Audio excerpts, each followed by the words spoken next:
അങ്ങനെ ഗൾഫിൽ പോകാൻ എനിക്കും വിസ വന്നു. ഇന്ന് വലിയ കാര്യമൊന്നുമല്ലായിരിക്കാം, എന്നാൽ 10-27 വർഷങ്ങൾക്ക് മുമ്പ് അതൊരു സംഭവമായിരുന്നു. അന്നൊക്കെ അല്പം മുതിർന്നിട്ടും വിശ്വസിച്ചിരുന്നത് ഗൾഫിൽ ഭിക്ഷക്കാർക്ക് പോലും സ്വർണ്ണ ബിസ്ക്കറ്റാണ് ഭിക്ഷയായി കിട്ടുക എന്നാണ്. വിസ കിട്ടിയാൽ പിന്നെ ഗൾഫ് യാത്രയ്ക്കുള്ള തയ്യാറെടുപ്പാണല്ലോ. അതിനു മുന്നോടിയായി സുഹൃത്തുക്കളോടും ബന്ധുക്കളോടും അസൂയക്കാരോട് പ്രത്യേകിച്ചും നേരിട്ട് ചെന്ന് യാത്ര പറയണം, അനുഗ്രഹം വാങ്ങണം. പിന്നെ ഗൾഫിനെ പറ്റി അത്യാവശ്യം വിവരമുള്ളവരുടെ അടുത്ത് ചെന്ന് സംശയ നിവൃത്തി വരുത്തണം.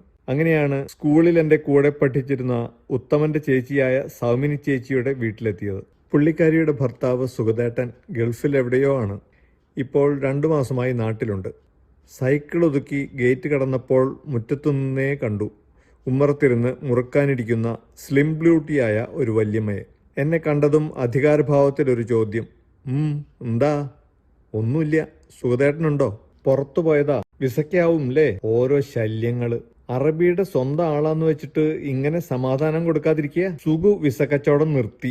എനിക്ക് ആലോചിക്കാൻ പോലും സമയം തരാതെ വല്യമ്മ ഒറ്റ വീർപ്പിൽ കാര്യങ്ങൾ പറഞ്ഞു തീർത്തു.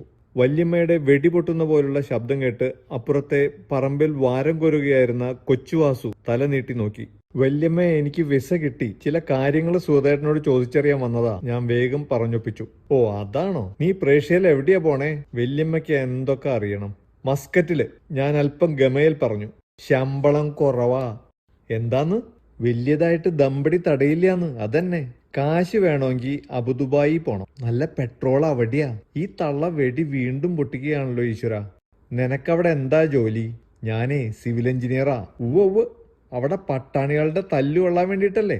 അതിലും ഭേദം ഇവിടെ വല്ല കാട്ടുമുക്കിലും പോയി പണിയെടുക്കണതാ. പ്രഭാകരാ, ഞാൻ നെഞ്ചത്ത് കൈവച്ചു പോയി. ഒരു ഉലക്ക കിട്ടുമോ എന്നതായിരുന്നു എന്റെ അപ്പോഴത്തെ മനസ്സിലിരിപ്പ്.